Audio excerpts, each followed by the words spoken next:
Saturday will be a historic day for Afghanistan. Millions of people all over the country will go to the polls, voting for the country's new president.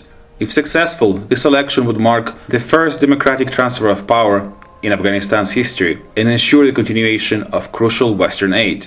Whether it will be successful is a big if. On one hand, the Taliban have pledged to disrupt this election, decrying it as a sham because American forces still remain in Afghanistan.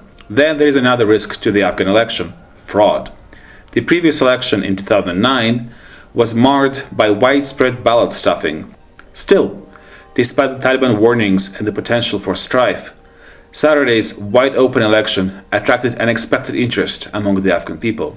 Voters have been lining up in the last-minute rush for voter cards. Candidates, meanwhile, crisscrossed the rugged country to address supporters at crowded rallies, packing stadiums.